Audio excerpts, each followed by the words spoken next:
What's going on, folks? Painless.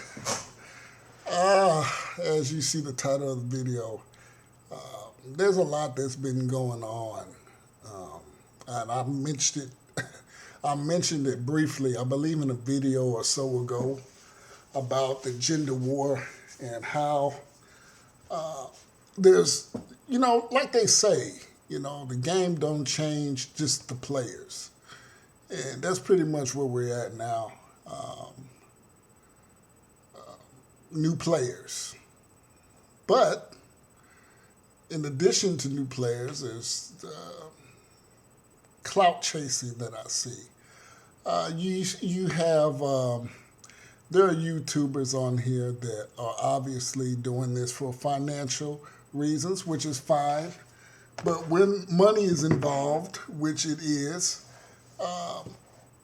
clout and things of that nature tend to arise. And I'm of the opinion, like, look, Glozell had her day. Glozell had her 5 minutes of fame, and she's out of there. All right? There's other YouTubers that have had their 5 minutes of fame, but they still hold on for whatever reason. Of course, I believe monetary, which is fine. But, sometimes, when you hey, you just got to step aside and let the new king come up and get his 5 minutes of fame. Because while you had yours, this person has taken the new limelight, who stepped on stage, and eventually someone will replace them. That's the thing about entertainment and things of that nature. There will always be a replacement. And calling someone, and I'm not defending Kevin Samuels or anything like that, but I find it kind of hypocritical when someone calls someone a certain name, like being, questioning their sexual orientation. But I've seen these individuals jump on others for claiming that they went through the same thing. You know what I'm saying? Which to me makes it disingenuous. And when you just asking for a fight, that's what it remind me of. It remind me of Menace to Society and Lulo, O-Dog.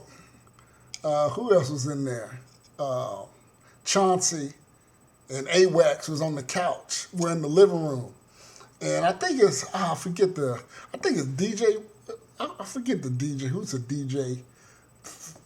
Big Brother. I think he's from the Bay Area. I forget his name. I know his face. But he was saying to Chauncey, who Clifton Powell played, when they were watching that tape of O-Dog and Kane shooting them Korean people in that convenience store. And he was like, yeah, they look like Kane whooping your ass. You know what I'm saying? Talking to Chauncey or the actor Clifton Powell. They look like Kane whooping your ass. And it got me to thinking that sometimes, when you clout chase, and then what was so funny after that, after old boy said they look like Kane whooping your ass, he's like, Kane ain't gonna be laughing after they see this motherfucking tape. And to me, it reminds it reminds me of, when someone does something to you and you're that vindictive to go after them off some, something like that. Like, yeah, we watching the tape, so what? Or, yeah, Yeah, I said some shit that you said months or years ago. So the fuck what? Do you have a patent on this shit? Like, is this, can I not say this? I mean, I look at myself, many of you know, I hear people using shit I've said back in 2012. Wasn't no black people talking about uh, uh, Democratic DRAs, DRCs,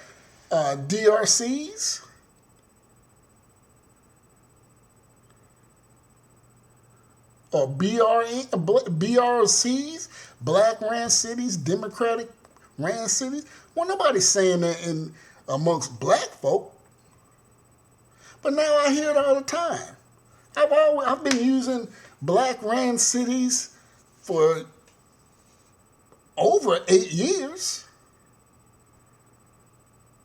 I used to talk about all that stuff. I used to give comparisons between black cities and white cities in terms of violence.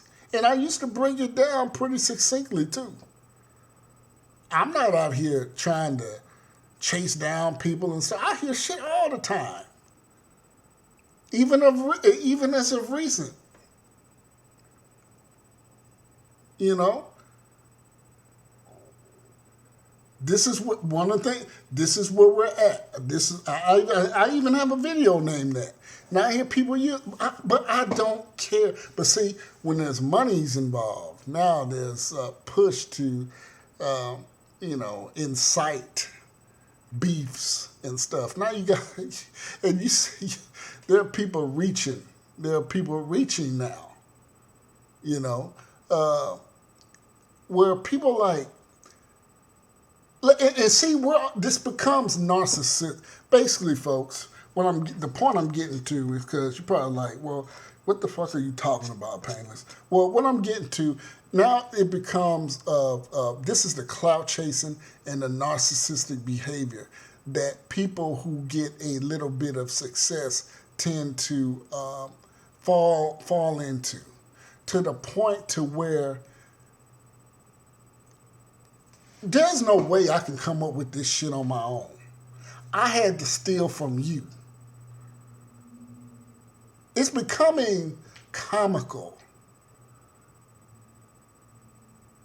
Like, it's like I said, it just circles back to this whole narcissism, this whole clout chasing, big-headedness.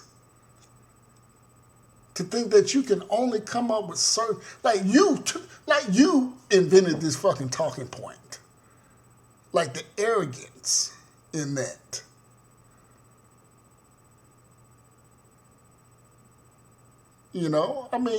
Cynthia G, Tommy Sotomayor. Look, Kevin is where it's at now. Kevin Samuels, this is where it's at. Now you even have Umar Johnson coming out now. And it's all clout. They're all clouting off this man's name. And, I have a big... Is Kevin Samuels... I'm real reluctant in calling a man homosexual or gay or anything like that.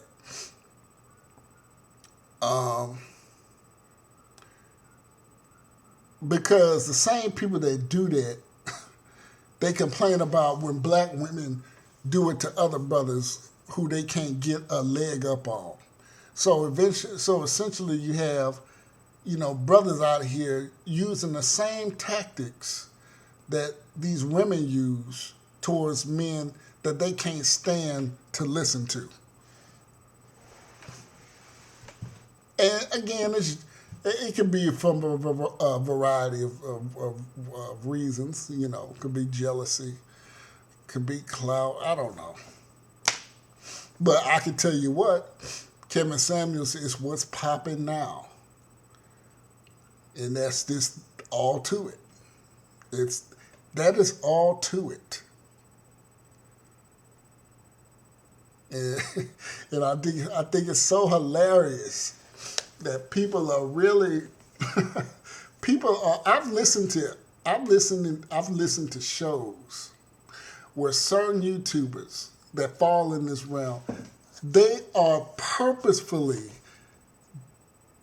You can tell that they're purposefully not trying to hear rational, rational thought and input in this. The guests that they have, like the guests that they've had on their podcast, have said something. I'm like, okay, that makes sense. But this person is so.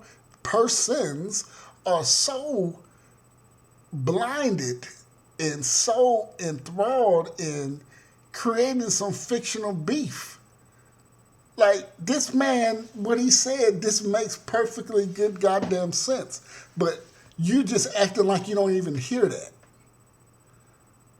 And see, when you do that, when you have plausible deniability like that, there's really nothing you can do for someone because they want that smoke, and and then the names, calling the man sissy and knowing damn well if that the same individual I've seen. If they would have been going through this, they would have been, oh, you can't do this, man. But now you're doing the same thing. Let that man have his heyday. And I could go into this is why black folks can't work together fucking tirade, but that's neither here nor there. I mean, anybody with a little bit of sense can draw that conclusion. But I want to get into the story. The brother AK, I forget his name, but he knows who I'm talking about. He did a video on. There was a brother killed in Kansas City. I don't know if I got any listeners from Kansas City. I forget his name. Let's see. Let me pull it up so I can give you some correct information into this brother's death. Let's see. I mean, it was a pretty sad story.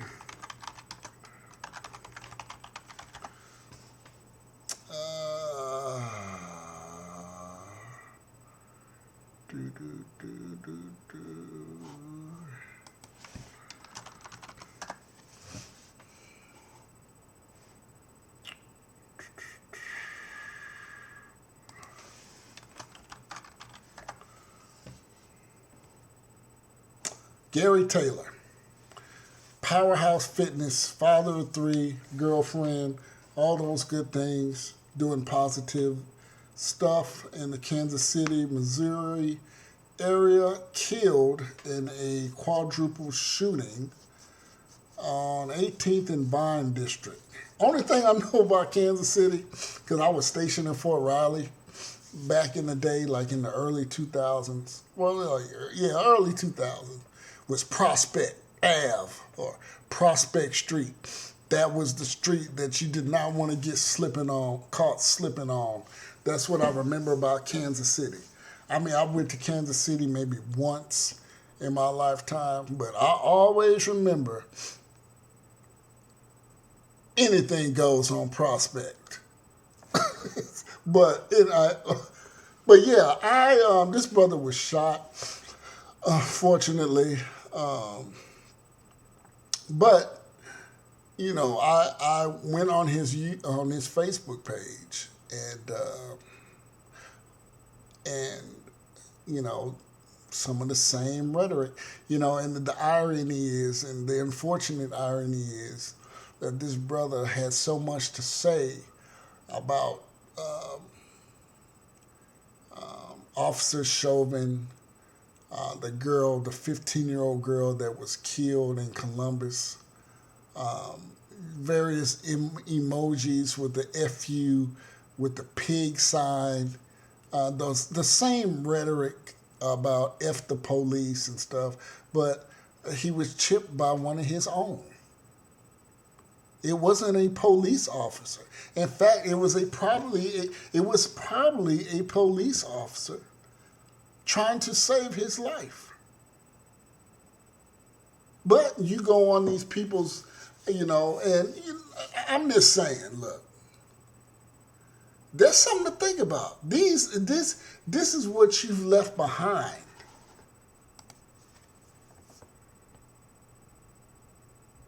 This is what you've left behind, brother.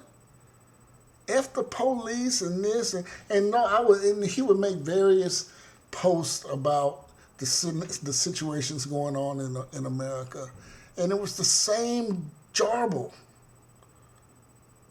But yet this brother was taken.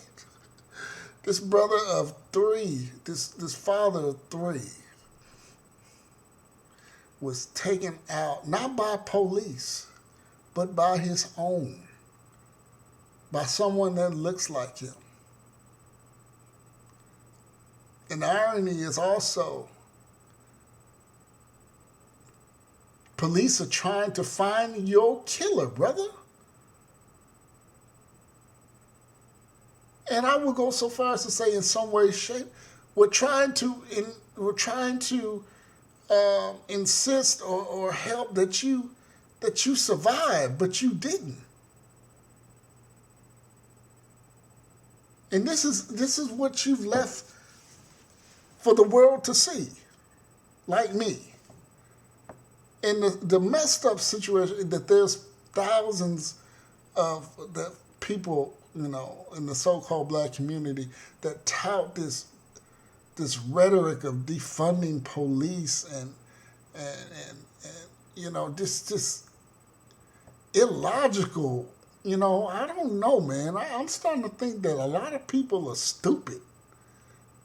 A lot of black folks are stupid because I look at the rebuttals that I hear white folks, and I come up with those same conclusions.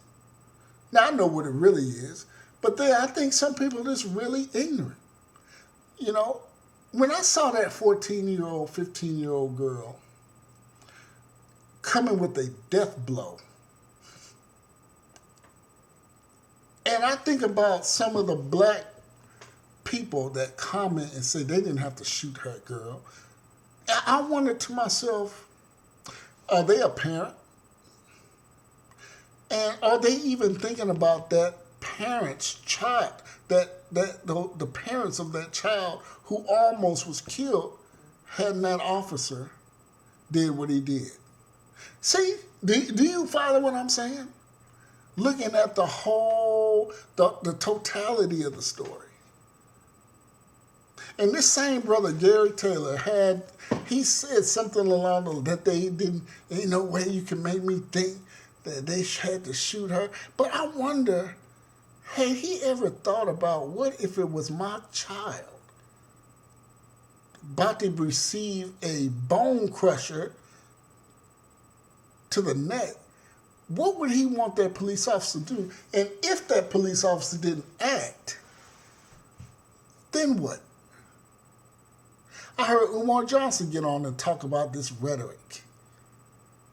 And he always talks about how, it's not white people, it's just the white people that support white supremacy. But he made a special emphasis on talking about this situation to where if you're a brother that believes that cop was justified in shooting her, you know what? And he said that white cop, who cares if it's... So now, Umar, is it about because he was white or was he a police officer? Which one is it? Because as you claim you have no beef with white people. You just have beef with perpetrators or supporters that happen to be white in terms of white supremacy. But see, I know the emotionalism. And to me, there's a direct correlation in where black folks are today and the thought process in everyday life situations, i.e. running from someone who has the legal authority to gun you down. There's a causation for that in the status of the African American in America and the logical thinking of them. There's to me a direct correlation in that. Not too bright, not wrapped too tight. You know, I mean, it's unfortunate, but yeah, this brother killed by his own. But F the police. The irony, boy, I tell you. Painless out.